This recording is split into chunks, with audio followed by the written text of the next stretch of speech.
datang di Aitari Channel. Nah, malam hari ini kita akan bercerita lagi tentang pengalaman horor dari suami aku.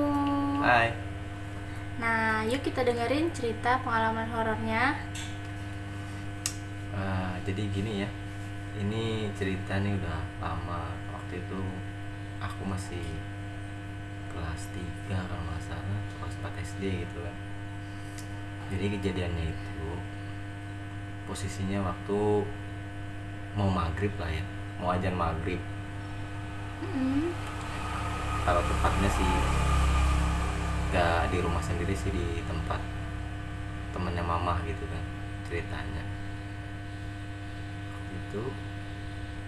Nah, karena teman mamah ini punya anak kecil kan, ya mungkin seumuran sama aku gitu, nggak beda jauh. Jadi namanya anak kecil kan, ketemu ya kami main ya, biasa seperti anak kecil yang pada umumnya kan. Waktu itu kami main kejar-kejaran, jadi siapa yang kepegang ajak gitu kan ceritanya. Nah terus kami tuh kan ya namanya kan kejar-kejaran kan, otomatis lari-lari lah ya kan. Nah tuh lari-lari sampai sini tuh naik ke kursi, ke meja gitu. Nah, itu ya gantian-gantian terus kan, siapa yang kena pokoknya itu yang lagi yang gantian ngejar gitu. Pas sudah azan maghrib, nah ditegur lah sama papa nih. Kalau waktu itu papa ada juga gitu kan. Jadi papa negur, nah kalau bisa kalau maghrib itu jangan lari, nah nanti takutnya jatuh gitu kan. Nah namanya aku masih kecil waktu itu ya. Jadi ya yang mikirnya mikir anak kecil gitu kan. Jadi oh ya udah katanya kan, nanti takut jatuh. Tapi ya namanya masih asik ya kami terusin kan. Cuma kan sebentar gitu kan. Maksudnya sebentar lagi lah, mainan dulu lagi gitu kan. Oleh masih asik kan.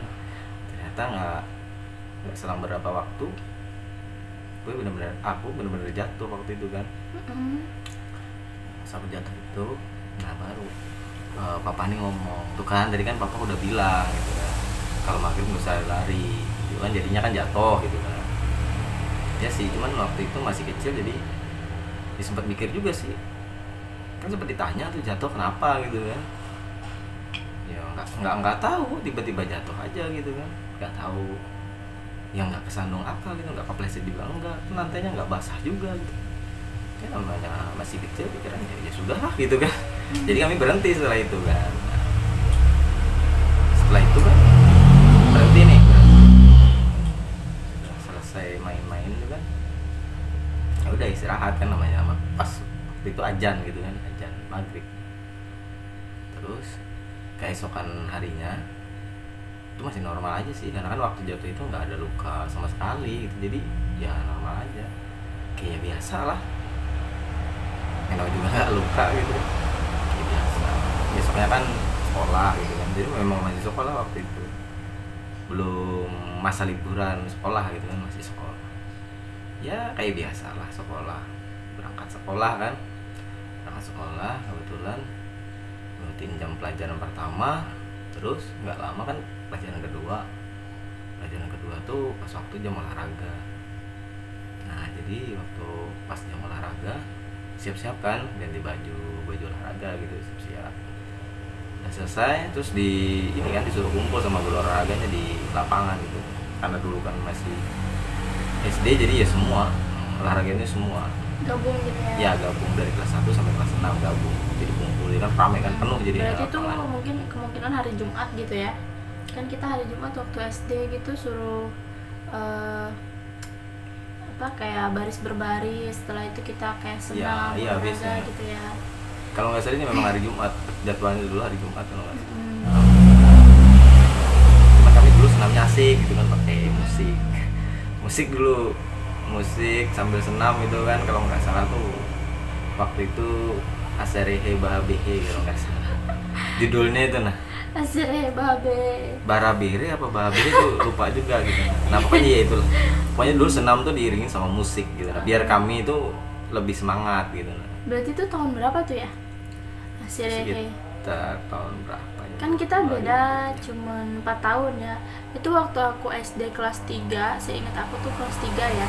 Kelas 3 itu senamnya yang poco-poco gitu sih. Oh ya, balenggang Iya. poco-poco Ya, itu ya, ya. itu. Itu ada juga, cuman waktu itu memang lagi Emang diselang-seling gitu enggak?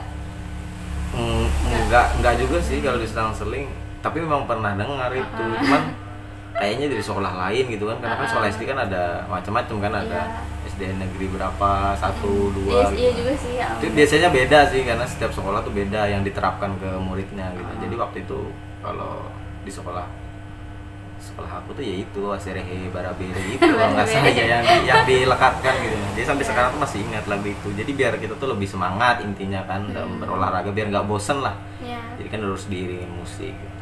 Namanya juga masih anak kecil. Nah, selesai senam ya kan, udah kan selesai senam tuh kan anggapannya ya sama sekaligus pemanasan awal-awalnya. Guru nih, instruksi guru kan lari lapangan 5 kali 5 putaran gitu kan. Iya. Ngelilingin lapangan. Ya itu bareng lah, lari kecil aja sih, bukan lari split tuh bukan. Iya. Pokoknya santai aja lah gitu kan, sambil ngerenggangin otot gitu kan. Lari. Begitu sampai putaran ketiga kalau nggak salah, keempat gitu lupa juga kan. Ya anggap aja hampir putaran terakhir lah. Putaran terakhir. Nah, tiba-tiba nggak tahu kenapa aku di situ posisi jatuh lagi. Ya padahal ya sama kejadian sama yang waktu malam di tempat teman mama itu kan. Jadi jatuhnya tuh sebab gitu. Nah, jadi kayak jatuh aja gitu kan, jatuh gitu, terus ngerasa kok kayaknya kaki ini lemes, nggak ada tenaga gitu kan. Ya kalau istilahnya tuh kayak kita tuh nggak punya kaki gitu, rasanya gitu, perasaan mungkin ya, perasaan aku pada waktu saat itu kan kayak nggak punya kaki. Ya intinya nggak bertenaga aja gitu ya, kaki dua-dua. Jadi jatuh tersungkur tuh kayak orang sujud.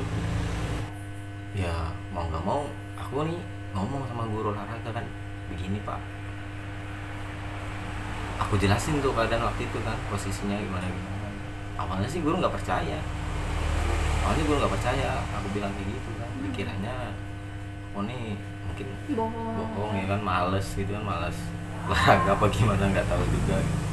Ya tapi karena posisi waktu itu ya ini malu sih sebenarnya, namanya masih kecil, nangis ya, posisi waktu itu nangis karena ya memang bingung sih, sakit tuh enggak, cuman bingung kenapa tiba-tiba kaki itu kok nggak ada tenaga gitu, kayak enggak Mati rasa gitu ya. enggak, bener itu kayak gimana ya, kayak ngegantung gitu, kaki ngegantung lemes gini ya, bisa kayak nggak ada tulangnya, kayak nggak ada ototnya sama sekali gitu, itu ngegantung lemes gini rasanya tuh.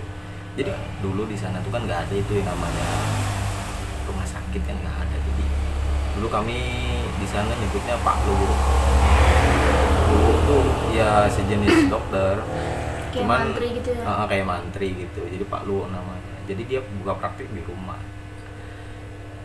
Hari ketiganya itu terus diajak ke tempat Pak Luwu itu tadi. Pak Luwu diperiksa, Pak Luwu gitu kan. Diperiksa ya seperti prosedur kesehatan pada umumnya lah, diperiksa gitu kan, bagian mana yang dikeluhkan gitu yang diperiksa. Dan ternyata diperiksa Pak Luwu juga normal, Nggak apa-apa gitu ya nggak apa-apa, nggak ada yang salah lah dengan kaki itu, masih normal aja gitu, masih kepasang dengan sempurna lah istilahnya kan. Nah, jadi ya almarhum ini ya masih mikir positif ya, nggak sujon itu juga, mungkin nggak terlalu mempermasalahkan gitu. Nah masalah kayak begitu kan, mungkin ya itu aja tadi kesimpulannya, kecapean itu aja, sebuah pulang lah. Nah, tiba-tiba hari keempatnya loh, itu mulai ada perubahan di bagian kaki bawah. Itu kaki bawah bagian mana itu? Itu bagian bawah tempurung lutut kan ada. Oh, bagian dalamnya. Iya, gitu bagian ya. dalamnya itu. Nah itu ada pembekakan. Jadi pembekakannya itu dia mirip kayak kita disengat tawon yang biasa yang di pohon-pohon itu. Ya, iya lumayan lah. Bengkak kecil gitu ya. Ya nggak kecil juga, lumayan. Jadi Jadi kayak langsung tiba-tiba jeruk sankis yang kecil. Nah kayak jeruk sankis gitu, awalnya kayak jeruk sankis. Jadi ya kayak memang kayak disengat tawon, lebah kayaknya, karena kan itu kalau sengat lebah tuh kan pasti ada kayak matanya kecil gitu ya, matanya kecil gitu, bekas di sengat ya. Nah jadi ditanyalah sama papa waktu itu, kamu ada kemana aja gitu kan waktu di sekolah, yang kan cuma lari aja gitu kan. Nah jadi kalau cuma cuma lari aja berarti kenanya di sekolah gitu kan. Mungkin pemikiran papa tuh ya namanya sekolah dulu masih di dekat hutan gitu ya kan. Takutnya Karena tuh di kampung ya. di kampung, jadi takutnya tuh ada apa namanya sarang mereka gitu kan di rumput apa nggak sengaja. di kolong sekolah kan. Biasanya dulu sekolah kami ada kolongnya gitu kan. Nggak kayak sekarang. Kalau sekarang udah beton semua, dulu kayu masih kayu, jadi masih ada kolongnya. Takutnya kan ada sarangnya di kolong. Terus pas waktu bapak lari mungkin ada lebah yang masih apa berkeliaran di sekitar sarang gitu kan, melindungi sarangnya gitu kan. Jadi ya udah dikasih istilahnya tuh kalau dulu apa ya, kayak semacam apa sih, Balsam. rempah-rempah gitu. Balsam. Enggak bukan balsam, kayak rempah-rempah gitu.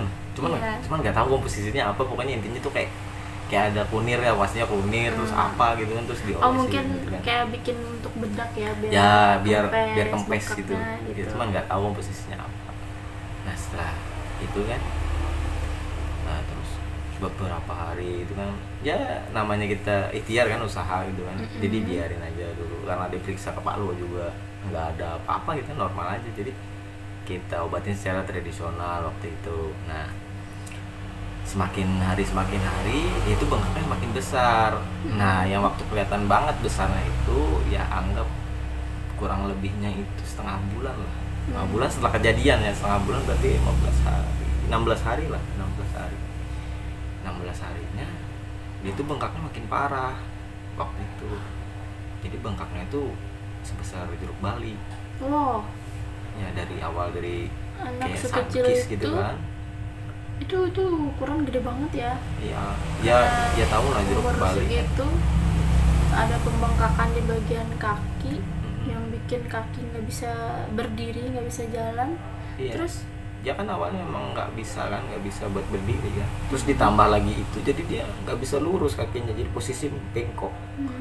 Karena bengkaknya tuh pas di sela-sela ininya kan, siku-siku ya, antara paha sama apa namanya, betis. betis belakang gitu kan. Jadi kayak bentuk apa namanya itu, sudut ya sudut lurus ya, 90 derajat lah gitu Iya, lah modelnya. 90 Jadi derajat. nggak bisa dilipat sama sekali waktu itu kan. Terus papa nih ya mulai curiga gitu kan, ini kok Bengkaknya masa iya makin kalau di parah setengah gitu tahun ya. kok bengkaknya sampai segini besarnya gitu kan. Terus juga di bagian yang awalnya mata tuh kecil, dia tuh jadi gede, matanya tuh gede ngikut. Jadi ngikut Kayak itu ya apa? Kalau orang Jawa bilang wudunen tuh apa sih? apa kayak bisul besar Iya, gitu. kayak bisul, ya. Ya persis itu. Tapi tuh ukurannya pasti gede banget ya. Iya kan jeruk bali. Lebih besar daripada Jeruk si bali bisul gimana itu. ya? Kayak kalau aku ngira waktu itu kayak tumor gitu, kayak tumor daging gitu gedenya tuh kan modelnya. Jadi almarhumnya mulai curiga. Terus selang beberapa hari masih belum juga kunjung sembuh kan. Jadi papa nih ya waktu itu kan banyak juga ya orang yang punya ilmu kebatinan gitu kan. Nah, kalau bisa dibilang lu orang pintar lah ya, orang pintar. Terus ditanya lah sama orang pintar. Nah, terus orang pintar tersebut nerawang kan, nah setelah penerawangan baru dapat itu penyebabnya. Jadi penyebabnya itu bukan waktu bapak lari di sekolah, bukan waktu pas olahraga tuh, bukan. Penyebabnya itu pas papa lari-lari mainan tuh, kejar-kejaran sama anaknya temannya mama itu tadi. Jadi kejadiannya awal mulanya di situ, yang di awal cerita tadi. Nah ternyata Gara-gara main pas maghrib-maghrib itu ya. maghrib itu tadi. Jadi ternyata itu waktu kami main kejar-kejaran itu kan, menurut penerawan mata batin beliau itu posisinya aku tuh nendang kurungan ayam. Nah jadi ceritanya, mohon maaf nih ya, alam sebelah kita kan itu kayak hidupnya kayak kita lah, Punya piaraan juga ya. Jadi punya orang tua, punya anak gitu kan, ya mungkin punya istri, ya wallahu alam lah, kita nggak tahu ya kan masalah itu. Nah jadi anaknya ini kan lagi mainan ayam ceritanya. ayamnya itu kecil, anak ayam tuh kan, yang masih kecil itu lah ya, yang masih kecil. Nah kan namanya kita nggak bisa lihat kan, jadi papa aku itu nggak sengaja nendang, jadi kurungannya kebuka, ayamnya lepas. Dalam tanda kutip gaib gitu ya. Gaib. Nah, posisi Anak gaib. dan si ayamnya itu Ya, gaib ya, gitu. Ya nggak kasat mata gitu kan.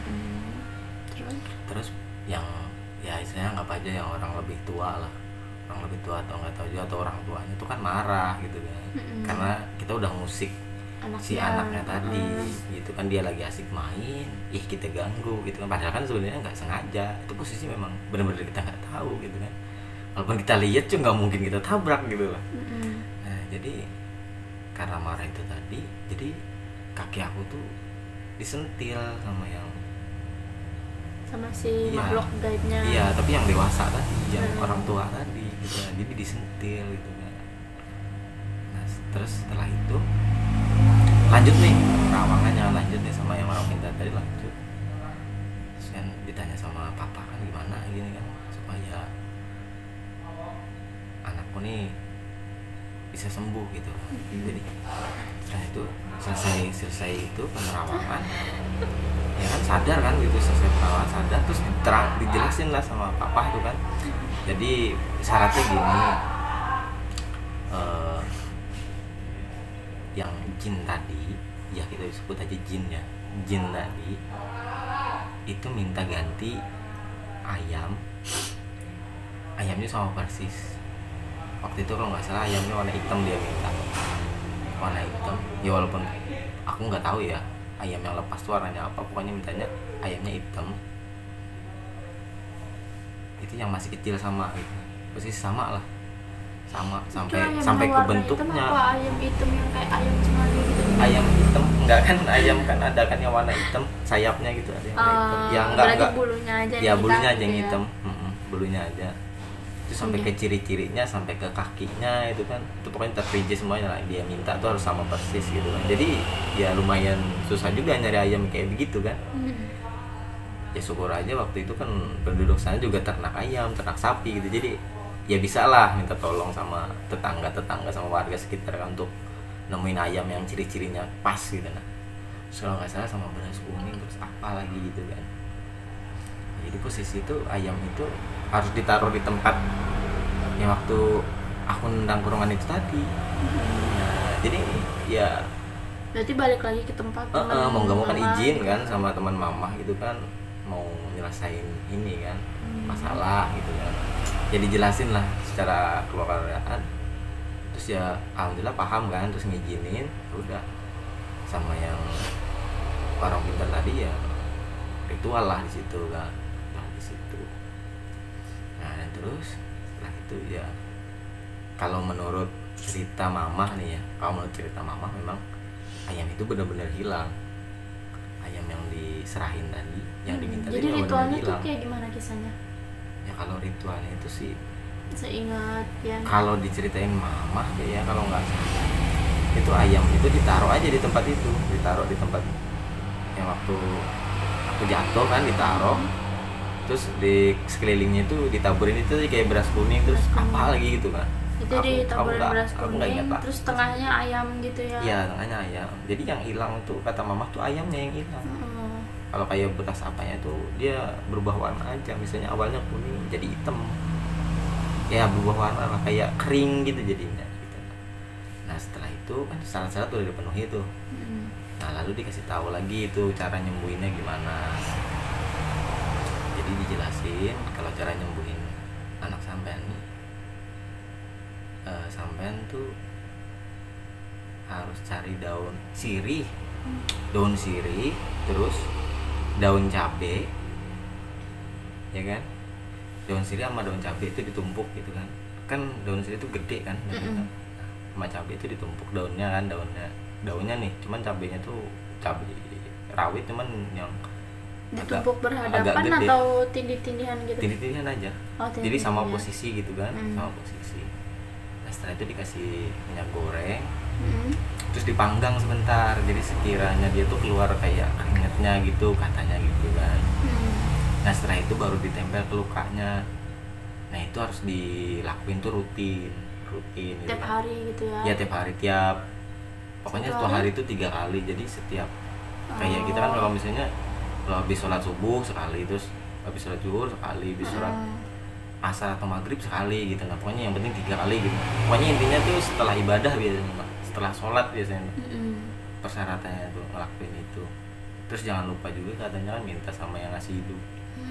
Ya anggapannya, Berdoa ya, iya berdoa sama ngasih hidup tuh besar. anggapannya kan Allah Subhanahu Wa Taala gitu. Jadi biarpun kita kalau kita cuma ikhtiar kan tanpa dibarengin doa kan ya kurang lengkap, kurang abdol katanya gitu. Itu dilakukan rutin itu juga nggak langsung sembuh, cuman dia ada perubahan di bagian luka itu, dia semakin besar gitu kan. Itu masih bisa makin besar tuh, makin besar, cuman nggak terlalu signifikan, nggak terlalu cepat besarnya gitu nah. Kayak bertahap itu, tapi lama-lama tuh dari warna luka juga berubah. Dia pertama awalnya kayak hitam gitu kan, hitam gosong gitu kan, hitam gosong, terus ada hari-hari berikutnya dia tiba-tiba langsung jadi kayak merah gitu, terus hari-hari berikutnya lagi dia berubah lagi merah kayak campur putih-putih gitu. Ya kesimpulannya kayak darah sama nanah gabung gitu kan, jadi kayak apa ya, kayak merah putih gitu kan, kayak diaduk gitu. Jadi pasti seperti itu.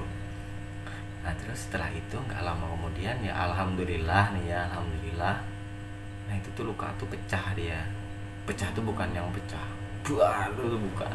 Jadi pecah tuh ya yang matanya itu tadi tiba-tiba keluar nanah keluar gitu, bisa keluar gitu. Nah awalnya kan nggak bisa, tiba-tiba dia keluar sendiri dari lubang itu. Tadi lubang itu kan awalnya kecil tuh, jadi gedenya kayak apa ya, kayak jari kelingking lah jadinya tuh, kayak ujung jari kelingking gedenya tuh. Nah itu keluar kelihatan dari situ. Ya sudah, habis dari situ kan oleh sama papa nih ya inilah diperes, kayak diperes gitu ya, biar gitu keluar ya. semua gitu kan, biar keluar semua. Nah terus habis keluar semua itu ya tinggal kayak wadah, kayak apa sih, kulit ya, kulit gitu kan, kulit mati gitu ya, kulit mati. Cuman anehnya kulit mati itu dia nggak apa itu namanya ya, nggak segede geruduk Bali tuh, enggak kulitnya itu. Dia kayaknya kalau waktu pas kita pencetan harusnya kalau memang segede itu kan harusnya tuh kayak gelambir gitu kan. Kulitnya ini enggak, dia langsung nyatu aja. Jadi begitu kempes dia langsung nyatu. Jadi nggak ada gelambir-gelambir tuh enggak. Okay. Biasanya kan harusnya gitu kan. Nah terus setelah keluar semua tuh cairan kan, diperas, dikeluarin semua. Nah, ternyata ada matanya gitu. Ada matanya di lubang itu tadi tuh, ada matanya katanya kan. Diambil gitu kan, sudah diambil lah sama papa nih, diambil kan matanya tuh. Nah terus di situ kejadian aneh lagi. Ceritanya waktu papa aku tuh ngambil kan, nah dia tuh kayak spaghetti gitu kan gedenya, teksturnya tuh kayak agar-agar lah, kayak agar-agar kenyal-kenyal gimana gitu. Nah waktu ditarik gitu kan, ya lumayan sih panjang, satu kilan lah, panjangnya itu. Nah setelah itu pas sudah ditarik semua kan, keluar tuh otomatis kan dari tempatnya kan, dari tempatnya dia berubah lagi tuh, yang kayak spaghetti tuh berubah jadi dia berubah jadi kayak ranting gitu, kayak duri.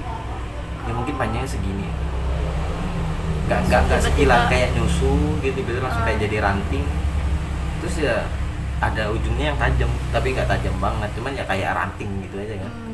Jadi kayak kalau kata papa tuh kayak kesusuban, cuman kan kesusubannya secara gaib gitu, nah kayaknya gitu. Nah setelah itu ya dinasihatin lagi sama papa kan, inilah dia kata papa itu kan contoh, namanya kita hidup berdampingan, jadi kita harus saling menghargai. Ya karena waktu kita istirahat berarti waktu mereka buat aktivitas, jadi ya persis sama kita, sifat ada yang baik ada yang jahat gitu. Nah ya kebetulan alhamdulillahnya mungkin ketemu yang baik gitu kan. Kalau posisi itu kan baru disentil ya kan, kalau posisi waktu itu ditonjok kira-kira gimana gitu, nah nggak kebayang kan ya kan. Kalau ditonjok itu baru disentil aja udah kayak gitu efeknya gitu kan. Terus gini ya, kita bisa ambil hikmahnya gini, karena dia sempat berpesan kayak gini kan, jangan ojo lali iling karo sing dhewe urip. Dalam artian jangan lupa sama yang ngasih hidup. Berarti kan Allah Subhanahu wa taala, berarti ya kita tuh harus sadar lah ya, kita sebagai manusia, kenapa kita dibilang sempurna, karena sempurna daripada makhluk yang lain kan, karena kita mempunyai akal ya kan, hati nurani gitu. Jadi kita bisa memilih mana yang baik dan mana yang buruk. Ini aja jin aja lo bisa gitu loh, Bisa ngasih tahu ya. istilahnya dia itu nggak berani jamin si anak ini bisa sembuh. Yang bisa jamin Tapi tetap kita harus minta sama yang di atas, yang maha kuasa gitu gitu. ya. Nah, untuk kesembuhan itu tadi gitu. Nah, dia sempat berpesan kayak gitu. Nah, di situ ya papa tuh ya kagum lah gitu kan.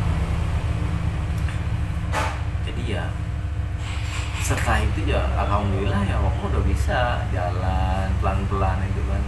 Lama-lama ya udah bisa lari, naik sepeda lagi. Ya seneng lah. Masanya kan selama 1 bulan lebih itu menderita banget. Mau ngapa-ngapain tuh harus digendong sama papa gitu kan.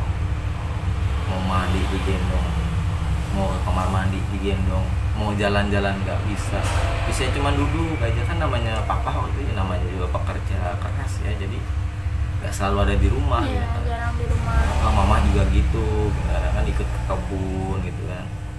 Ya ngurus Jadi ternak kayak juga. sumpah kita di rumah sendirian ya, nggak Jadi bisa main. bosan lah waktu itu kan, Iya. terus nggak enak banget.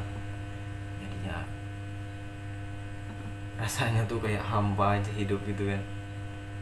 Ya alhamdulillahnya waktu itu ya teman-teman juga ngibur gitu kan. Ya terima kasih lah buat teman-teman gue waktu SD ya.